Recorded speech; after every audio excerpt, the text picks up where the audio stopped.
어, 작년도와 올해 2019년도 한 해 동안요, 사회조사에 의하면 우리 국민 중에 30.4%가 해외여행을 다녀왔습니다. 그러니까 건 3명 중에 한 분이 해외여행을 다녀오신 거예요. 2019년도 올 한 해 동안. 경제가 어렵다라고 말은 하는데요. 그래도 해외여행자 수는 꾸준히 늘어나는 추세라는 거죠. 이처럼 오늘날은 이제 과거에 비해서 해외여행을 가는 것이 일부 큰 층만이 누리는 이 전유물이 아니라 국민 누구나 다 갈 수 있는 여행이 되었습니다.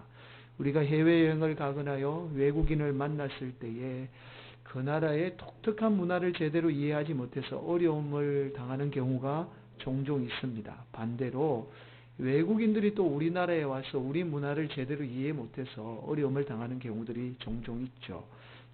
예를 들어서 이런 거죠. 아랍권에서는요, 오른손은 거룩한 손, 왼손은 부정한 손으로 여깁니다. 그래서 악수를 하거나 물건을 받을 때는 반드시 오른손 한 손으로 받아야 합니다.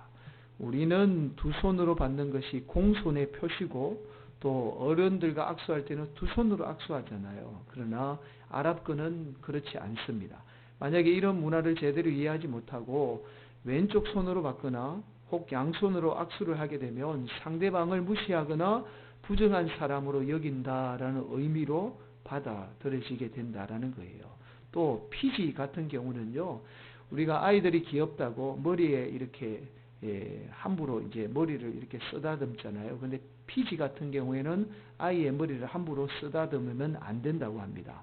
여러분, 이 피지의 경우는요, 피지 사람들은 사람의 영혼이 머리에 있다라고 믿는다는 거예요. 그래서 아이의 머리를 쓰다듬으면 영혼이 떠난다고 생각하기 때문에 아이의 머리를 쓰다듬는 것은 곧 그 아이에게 죽어라 라고 이렇게 저주의 의미로 받아들여지게 된다는 겁니다. 여러분, 반면에 외국인이 우리나라에 와서 우리나라 문화를 제대로 이해하지 못해서 당황스러운 일도 있죠. 우리는 얼굴이 작다라고 하면 어떤 의미예요? 참 얼굴이 작습니다. 그러면 이쁘다, 뭐 이렇게 뭐 연예인처럼 생겼다라고 표현할 때 얼굴이 작다라고 그러잖아요. 제가 그런 말 참 많이 들었는데, 그런데 외국인은 얼굴이 작다라고 하면 어떤 말로 듣느냐 하면 바보스럽다라는 의미로 받아들인다는 거예요. 그래서 여러분, 외국인들에게 절대로 아이고 몸에 비해서 얼굴이 너무 작네요. 물론 우리가 영어를 못하지만 그렇게 말씀하면 안 됩니다. 그러면 굉장히 불쾌하게 생각을 한다는 거예요. 자, 여러분, 이처럼 나라마다 독특한 문화적인 차이 때문에 가지는 의미가 다 달라요. 같을 것 같은데 하나의 물건을 통해서도 그 물건에 가지는 의미가 해석이 다 다릅니다. 여러분, 오늘 우리가 나눌 하나님의 말씀도 사실은 예수님 당시 이스라엘 문화를 제대로 이해하지 못하면 오늘 본문 말씀을 제대로 이해하지 못해요. 자, 여러분, 오늘 본문 말씀을 대략 좀 살펴보겠습니다. 예수님이 세운 12명의 제자들을요, 둘씩 짝을 지어서 세상으로 보내요. 보내는 목적은 분명합니다. 예수님이 전하는 복음을 선포하기 위해서 세상으로 보내게 돼요. 오늘 본문에서는 그 목적을 직접적으로 말씀하고 있지는 않습니다. 그러나 12절 말씀을 비추어 보아 12절 이런 말씀이 나오잖아요. 제자들이 나가서 회개하라 전파하고 회개하라 전파하라 라는 것은 당시 이스라엘 백성들이 어떻게 해요? 예수님을 믿지 않기 때문에 회개하고 예수 믿으라 라는 의미가 내표가 되어 있는 거죠. 그렇게 예수님이 제자들을 통해서 복음을 선포하기 위해서 둘씩 짝을 지어서 보낸 거예요. 여러분, 신명기 17장 6절에 의하면 이런 말씀이 있습니다. 죽일 자를 두 사람이나 세 사람의 정언으로 죽일 것이요 한 사람의 정언으로는 죽이지 말 것이며, 여러분, 당시 문화에서는 어떤 일을 정언할 때는 최소 두 사람의 정언이 있을 때 그것을 사실로 받아들이게 되었습니다. 그래서 제자들에게 예수님을 증거하기 위해서 세상을 보낼 때요, 둘씩 짝을 지어서 보낸 거예요. 그래야 그 사람들이 이 말이 진짜다라고 믿기 때문에 짝을 지어서 보내게 된 거죠. 자, 오늘 본문의 사건은 마태복음과 누가복음에도 똑같이 나옵니다. 똑같이 나와요. 다 공감복음이라 그러죠. 마태, 마가, 누가복음에 똑같이 나오는데 우리가 이제 함께 봉독한 최초의 복음서인 마가복음에만 나오는 아주 독특한 말씀이 있어요. 자, 먼저 마태복음 10장 10절인데요. 한번 찾아보겠습니다. 봉독할까요? 앞에 볼까요? 함께 봉독합니다. 시작.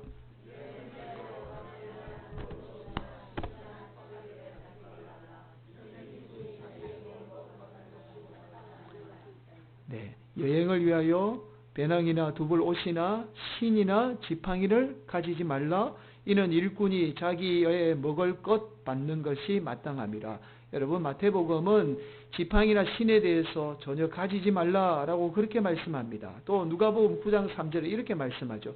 이르시되 여행을 위하여 아무것도 가지지 말라. 지팡이나 배낭이나 양식이나 돈이나 두벌 옷을 가지지 말며, 누가복음은 아예 아무것도 가지지 말라라고 그렇게 말씀해요. 그런데 반면에 오늘 본문은 마가복음 6장 8절 9절은 이렇게 말씀하죠. 명하시되 여행을 위하여 지팡이 외에는 양식이나 배낭이나, 지팡이는 가져도 된다는 말이에요. 지팡이 외에는 양식이나 배낭이나 전대의 돈이나 아무것도 가지지 말고 신만 신고, 신만 신고는 뭐예요? 신은 가져도 된다는 말이죠. 신만 신고 두벌 옷도 입지 말라 하시고, 자, 앞서서 살펴본 마태복음과 누가복음은 지팡이, 신도 전혀 아무것도 가지지 말라라고 말씀하고 있는데요. 반면에 오늘 본문은 지팡이와 신은 가져야 된다라고 그렇게 말씀을 하고 있는 거예요. 여러분, 이 마가복음이 마태복음과 누가복음과 지금 다르게 이야기하는 게 아니에요. 사실은 이 마가는 마가복음을 통해서 지팡이와 신에 대한 어떤 특별한 의도를 가지고 우리에게 말씀을 전하고 있는 겁니다. 쉽게 말씀드리면 이런 거예요. 최초의 복음서는 사실은 유대인들을 위해서 쓰여졌잖아요. 마가복음이 예수님 당시 이스라엘 백성들이 가지고 있는 이 지팡이와 신에 대한 문화적인 특별한 의미를 전달을 하려고 한 거예요. 그런데 나중에 마태복음이나 누가복음은 이방인들을 위해서 쓰여졌거든요. 이방인들을 위해서 복음서가 쓰여지다 보니까 이 이방인들은 이스라엘 백성들이 가지고 있는 지팡이와 신에 대한 문화적인 이해가 없었어요. 그 백성들이 가지고 있는 특별한 문화적인 이해가 없었던 거죠. 그래서 마태복음과 누가복음은 어떻게 이 부분을 빼거나 수정을 한 거예요. 이해가 되십니까? 자, 다시 말씀드리면 오늘 본문을 통해서 마가는 이스라엘 백성들이 가지고 있던 지팡이와 신에 대한 문화적인 의미를 통해서 뭔가 우리에게 특별한 메시지를 주고 있다라는 겁니다. 자, 그러면 이스라엘 백성들이 가지는 지팡이에 대한 문화적인 의미를 좀 먼저 살펴보겠습니다. 여러분, 우리 역사 가운데 가장 큰 영향을 미친 사건이 바로 일제의 35년의 압제이죠. 마찬가지로 이스라엘 백성들도 이스라엘 역사 가운데 가장 큰 영향을 미친 사건이 뭐냐면 애굽의 노예로 팔려간 사건입니다. 자, 이스라엘 민족에게도 애굽의 노예 생활은요, 큰 아픔과 고통을 주었습니다. 그리고 출애굽 사건은 이스라엘 백성들로부터, 억압받는 이스라엘 백성들로부터 구원한 사건이죠. 그래서 실제적으로 이스라엘 역사의 시작을 출애굽으로 봅니다. 역사가 시작이 되는 거예요. 이때에 하나님이 사용한 인물이 우리가 잘 아는 모세죠.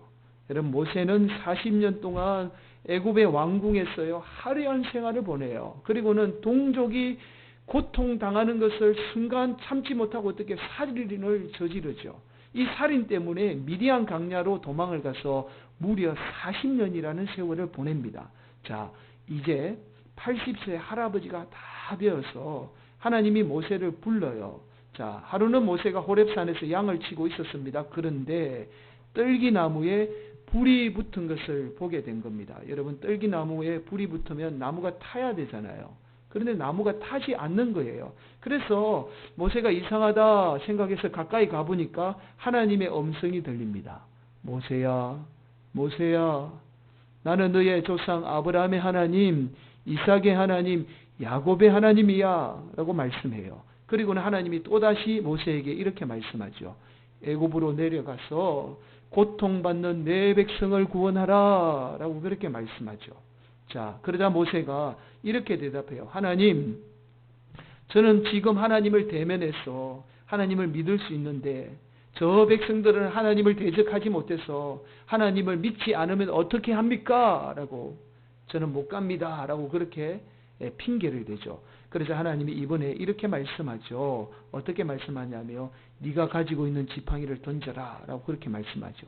그랬더니 지팡이가 뱀으로 변화가 되죠. 자, 그리고 이번에는 하나님이 이렇게 말해요. 뱀의 꼬리를 잡아라 라고 그렇게 이야기하죠. 그러자 이번에는 다시 뱀이 지팡이로 변하게 되죠. 자, 그리고는 출애굽기 4장 17절에 하나님이 모세에게 이렇게 말씀해요. 너는 이 지팡이를 손에 잡고 이것으로 이적을 행할지니라. 하나님이 모세에게 지팡이를 통해서 이적을 행하겠다라는 말씀이에요. 자, 그리고 출애굽기 4장 20절에 의하면 모세가 애굽으로 내려갈 때 실제로 뭐 가지고 가느냐면 다른 거 아무것도 안 가지고 가요. 그냥 가족들과 지팡이 하나만 딱 들고 갑니다. 출애굽기 4장 20절이죠. 모세가 그의 아내와 아들들을 나귀에 태우고 애굽으로 돌아가는데 모세가 하나님의 지팡이를 손에 잡았더라. 뭘 잡았다고요? 하나님의 지팡이를 손에 꼭 쥐고 간 거예요. 이 후에 하나님이 이 지팡이를 통해서 수많은 이적들을 행하죠. 사실은 모세가 애굽의 바로 앞에, 여러분 호련단신으로 할아버지가 거대한 나라와 지금 맞서 싸우는 거잖아요. 그렇게 모세가 맞서 싸울 수 있었던 것도 바로 이 지팡이 때문입니다.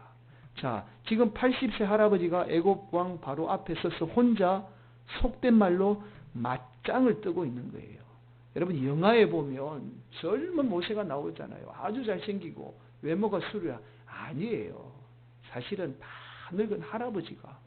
제가 수요일에 이 말씀을 잠깐 하면서 우리 교회에 80세 넘는 분이 김갑순 권사님밖에 없잖아요.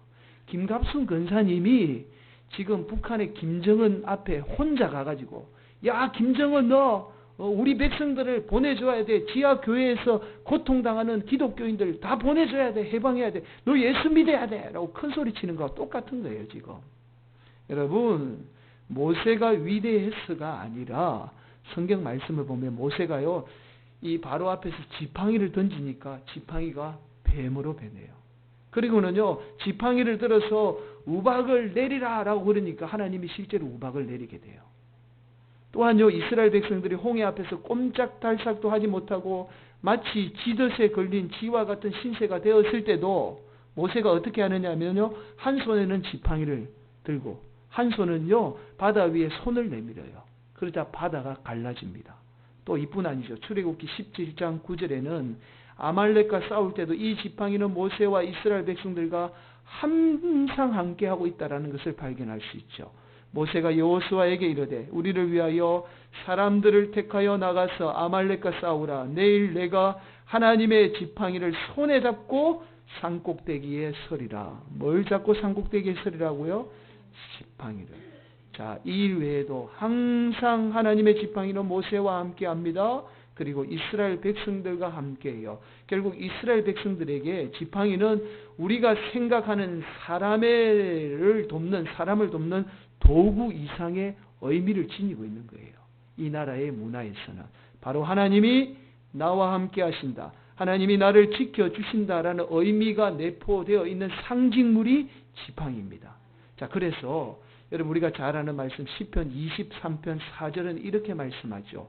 내가 사망의 엄침한 골짜기로 다닐지라도 해를 두려워하지 않을 것은 주께서 나와 함께 하심이라. 주께서 나와 함께 하는데 어떻게 함께 하느냐면 주의 지팡이와 막대기가 나를 안위하시나이다. 여기에서 안위가 컴포트예요. 위로인데 이게 이제 편안으로 번역을 해야 합니다. 사망의 엄침한 골짜기에서도 우리 주님의 지팡이와 막대기가 우리를 지켜주셔서 우리를 구원해 주시고 우리를 그 평안 안에 들어가게 하신다라는 말씀이에요. 이스라엘 백성들을 지켜주시고 구원해 주셨던 그 하나님의 능력이 바로 이 지팡이를 통해서 나타나게 되었던 겁니다. 여러분 사실은 이 구약의 지팡이는 신약에서 예수님의 십자가를 예표하는 아주 중요한 상징물입니다. 예수님의 십자가 나무 막대기를 통해서 우리를 구원하셨듯이 구약에는 이 지팡이인 나무 막대기를 통해서 억압받던 이스라엘 백성들을 구원하시고 죽음에서 항상 지켜주었던 거예요. 여러분 신발도 마찬가지입니다. 이스라엘 백성들에게 신발은 단순히 신는 의미를 넘었어요. 자, 하나님이 모세를 부르실 때 이렇게 말씀하잖아요. 출애굽기 3장 5절이죠. 하나님이 이르시되 이리로 가까이 오지 말라. 내가 쓴 곳은 거룩한 땅이니 내 발에서 신을 벗어라. 이 신을 벗으라라는 의미에 대해서 여러 가지 의미를 가지고 있다라고 학자들이 말합니다. 그러나 여기에서 신을 벗으라는 의미는 너의 과거에 그 하려 했던 40년 생활, 사람을 죽여서 실패했던 그 삶, 그리고 40년 동안 미디안 강야에서 양만 쳤던 그 무능한 삶에서 이제 벗어나 하나님이 신겨주시는 그 사명의 신을 신으라 라는 의미가 신을 벗으라 라는 의미라는 거예요. 여러분, 이뿐만이 아닙니다. 이스라엘 백성들은요 12지파에게 땅을 분배했죠. 그래서 이 땅이 한쪽 지파나 돈 많은 사람들이 이 땅을 소유하지 못하도록 기업을 물게 했습니다. 이 말이 무슨 말이냐면 내가 돈이 없어서 땅을 팔아야 되잖아요. 그러면 다른 지파, 돈 많은 사람들이 다른 지파가 어떻게 해요? 땅을 살 수 있잖아요. 그럼 다른 지파가 어떻게 해요? 자꾸만 힘이 세질 거 아니에요. 강해질 거 아니에요. 그래서 반드시 내 가까운 친척이, 내 지파 중에 친척이 그 땅을 사게 했습니다. 그래서 다른 지파가 땅을 사지 못하도록 했어요. 이것이 기업 무는 거예요. 그리고는 50년째 희년이 되면 땅을 원래 주인에게 다 되돌려줍니다. 자, 그런데 첫 번째로 가까운 사람, 내 땅을 물을 수 있는, 기업 물을 수 있는 첫 번째로 가까운 사람이 어떻게 해요? 돈이 없어서 그 기업을 못 물게 되면 어떻게 하느냐 하면 두 번째 가까운 사람에게 대신 기업을 물으라고 해서 신을 벗어서 그 사람 앞에 이렇게 던집니다. 놓습니다. 자, 그 사건이 룻기 4장 8절에 보면 나오죠. 룻기 4장 8절에 바로 이 말씀이 나옵니다. 이에 그 기업 물을 자가 보아스에게 이르되 내가 너를 위하여 사라 하고 그의 신을 벗는지라. 여러분, 룻기에 보면 이 룻의 기업을 가장 가까운 친척이 물지 못하자 보아스가 어떻게 해요? 대신 물잖아요. 그 가까운 친척이 보아스에게 신을 던지면서 네가 대신 룻의 기업을 물어라 라고 그렇게 이야기를 한 거예요. 여러분, 이 신을 던지는 것은 당시 문화에서 내 모든 근한을 당신에게 준다라는 의미라는 거예요. 자, 그래서 오늘 본문에서 신만 신고라는 의미는 예수님이 너에게, 제자들에게 세상을 그냥 보내는 게 아니라 모든 근한을 다 주시면서 어떻게 해요? 제자들을 세상으로 보내게 하신 거예요. 여러분, 이처럼 예수님이 복음을 위해서 제자들을 세상으로 보낼 때에는 그냥 보내신 것이 아니라 지팡이를 통해서 예수님의 십자가의 능력을 그의 손에 쥐어 주었던 겁니다. 자, 그래서 귀신을 어떻게 해요? 쫓게 했습니다. 그리고 신을 통해서 제자들에게 예수님의 모든 근한을 다 준 거예요. 그래서 오늘 본문은 이렇게 말씀합니다. 7절이에요. 12제자를 부르사 둘씩 보내시며 더러운 귀신을 제어하는 권능을 주시고, 뭘 주시고요? 권능을 주시고. 예수님은 제자들에게 권능을 주신 거예요. 그래서 그 손에 지팡이와 발에는 신을 신게 하신 거죠. 자, 중요한 사실은 예수님이 복음을 위해서 제자들을 세상에 보내신 것처럼 여전히 저와 여러분을 세상으로 보내고 계신다라는 겁니다. 여러분, 요한복음 17장 18절은 이렇게 말씀해요. 아버지께서 나를 세상에 보내신 것 같이 나도 그들을 세상에 보내었고. 여러분, 하나님이 예수님을 이 땅에 보내서 이 땅에 죽어가는 수많은 영혼을 구원하셨던 것처럼 오늘 저와 여러분을 세상에 보내서 죽어가는 수많은 영혼들을 구원하기를 간절히 원하고 계신다라는 말씀이죠. 그래서 여전히 저와 여러분은 예수님의 복음 들고 세상으로 나아가야 합니다. 그럴 때에 예수님은 우리의 삶에 십자가의 능력인 지팡이와 예수님의 모든 고난의 신을 우리에게 신겨 주시는 거예요. 여러분, 폴 워셔 목사님이 쓰신 복음이라는 책이 있습니다. 이 책 서문에 복음을 회복하라 라는 이 서문에 이런 말을 합니다. 앞에 보실까요? 오늘날 그리스도인들이 저지르는 가장 큰 죄 가운데 하나는 복음을 소홀히 하는 것이다. 큰 죄가 뭐라고요? 복음을 소홀히 하는 것이다. 복음을 소홀히 하는 데서 온갖 병폐가 비롯된다. 교회나 우리가 예수님의 복음을 제대로 전하지 않기 때문에 온갖 문제가 일어난다라는 거예요. 여러분, 우리 입술에서, 우리 교회에서 예수님의 복음이 전해지면 예수님은 능력이기 때문에 반드시 우리의 삶의 문제, 우리 교회 안의 문제도 다 해결이 된다라는 말씀이죠. 그런데 여러분, 예수님 때나 오늘날 우리가 사는 시대에 세상 사람들이 제일 미련하게 보는 것이 바로 예수 믿는 거예요. 그래서 우리가 예수님의 복음을 전하는 것만큼 미련하고 어리석어 보이는 게 없잖아요. 세상 사람들은 이렇게 말해요. 밥 먹고 할 일이 없어서 교회 간다. 밥 먹고 할 일이 없어서 저렇게 전도한다. 라고 그렇게 비난을 합니다. 그래서 우리가 그 비난 때문에, 세상 사람들의 비난 때문에 쉽게 우리가 예수님을 전하지 못하는 거예요. 그러나 여러분, 고린도전서 1장 18절은 이렇게 말씀해요. 십자가의 도가 멸망하는 자들에게는 미련한 것이요 구원받는 우리에게는 하나님의 능력이라. 하나님의 능력이라. 십자가의 도, 그 예수님의 복음이 세상 사람들에게는 미련해 보여도 예수님의 복음은 하나님의 능력이라는 거예요. 그래서 우리가 예수님 전하게 되면 우리의 삶에 예수님의 십자가의 능력인 그 지팡이와 예수님의 권한인 신을 우리에게 예수님이 신겨 주시는 거예요. 그래서 우리가 복음 전하는 곳에 우리의 삶 가운데 반드시 하나님의 능력은 나타나게 되어 있습니다. 여러분, 제가 복음을 전하는 것이 얼마나 중요한가를 여러분 영상을 통해서 좀 나누겠습니다. 이 영상을 좀 나누고 다시 제가 말씀을 좀 마무리 지으려고 해요. 앞에 영상 우리 함께 좀 나누고 말씀을 좀 나누도록 하겠습니다.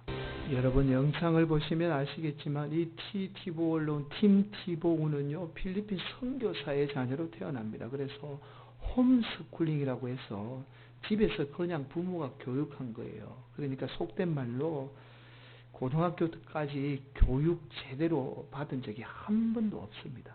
그러다가 심지어 제대로 어떤 풋볼의 그런 정식으로 배운 게 아니에요. 동네 미시 축구팀에서 풋볼을 한 거예요. 그러다 잘하다가 이 대학팀의 스카우트가 된 겁니다. 그렇게 대학에 갔어요. 매 경기 때에 아이 패치를 통해서 성경 말씀을 전하게 된 거예요. 어떻게 하든지 복음을 전하고 싶었던 겁니다. 그리고는 그가 속한 대학팀을 전미 미시 축구 대학팀 소속의 우승을 이끌어요. 그렇게 프로 1라운드 25순위예요. 25순위로 덴버 브론코스 팀에 지명이 됩니다. 그런데 이 팀이 시즌 2011년 이 쿼터백이 뭐냐 하면, 여러분 미식 축구에서 보면 공을 사람이 뒤로 빼잖아요. 뒤로 빼면 뒤에서 공을 받아가지고 앞에 던져가는 사람에게 공을 던져주는 사람이 쿼터백이에요. 그래서 미식 축구에는 쿼터백이 제일 중요한 역할을 해요. 근데 이 팀에서 이 친구가 3순위예요. 그러니까 제대로 이 경기에 나가지도 못합니다. 왜냐하면 기초가 제대로 안 되어 있으니까 프로팀에 가서 항상 부족한 게 드러났던 겁니다. 자, 그런 중에 2011년 시즌에 팀이 연패로 인해서 최하위로 시즌을 마감해요. 여러분, 미식 축구는 딱 한 2-3개월만 합니다. 2-3개월을 위해서 이 선수들에게 몇백억씩 연봉을 줘요. 그럼 일주일에 한 번 정도 게임을 하잖아요. 이 팀이 연달아 5연패를 한 거예요. 그러니까 올해는 이제 시즌을 마감하고 꼴찌해서, 꼴찌하면 좋은 선수 받을 수 있는 우승권을 줘요. 이왕 이렇게 된 거 그냥 꼴찌해서 내년에 좋은 선수 받자라고 그렇게 해서 젊은 선수들에게 기회를 준 거예요. 그렇게 어떻게 해요? 티보에게 기회가 옵니다. 그런데 그가 기용된 후에 6연승의 기적이 일어나요. 그러니까 미식 축구에서 6연승은 기적이랍니다. 우리는 잘 모르는데. 그리고 7승 1패 중에 5승이 다 마지막 4쿼터 가서 지고 있다가 동점을 만들고 다시 역전을 하게 돼요. 자, 그렇게 2012년 1월 8일 플레이오프 길목에서 강팀, 굉장히 강팀입니다. 피츠버그를 만났어요. 3쿼터에 이번에도 23-23 동점인 상황에서 연장까지 가게 돼요. 그리고는 연장 4쿼터에서 그에게 약점, 자, 저거는 정말 저거 못해. 어떻게 쿼터백이 저거 못해? 라는 그 패싱을 통해서 터치다운을 성공시켜서 역전승을 거두게 됩니다. 티보가 이날 기록한 10개의 패스 길이가 316야드, 경기에 달린 시간이 31분 6초, 막판 시청률이 31.6%라는 겁니다. 여러분, 이게 과연 우연일까요?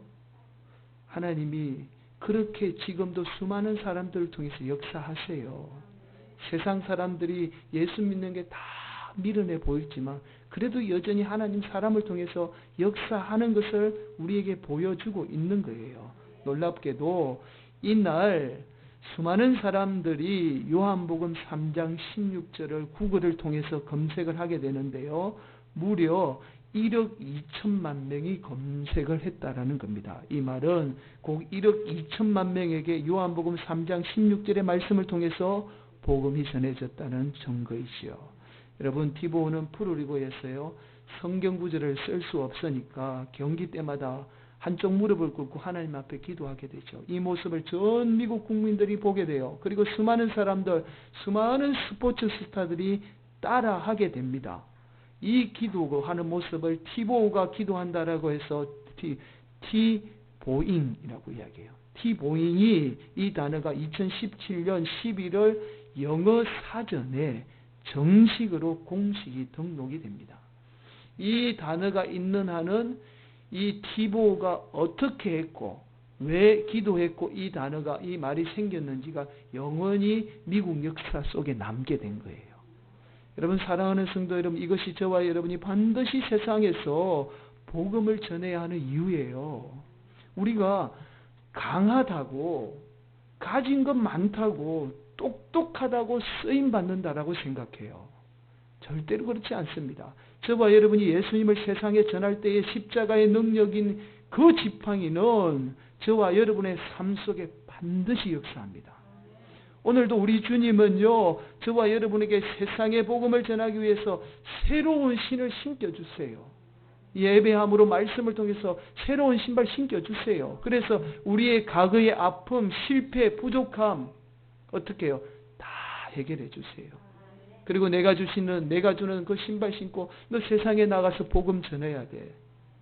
라고 주님이 말씀하고 있는 거예요. 여러분, 그렇게 우리 오늘 저와 여러분이 믿지 않는 자들에게 복음을 반드시 전하는 성도들이 되시기를 간절히 바라겠습니다. 여러분, 자녀, 가까운 사람, 어느는 만나든지 말든지 여러분 복음 전하십시오. 그럼 여러분 삶에도 하나님 능력이 임하고요. 여러분 자녀 인생 반드시 책임져 주십니다. 그렇게 하나님의 능력은 그렇게 나타나는 거예요. 사랑하는 성도 여러분, 오늘도 하나님의 능력이 예수님의 복음 전함으로 말미암아 하나님의 능력이 여러분 삶 가운데 임하기를 예수님의 이름으로 간절히 축원을 드리겠습니다.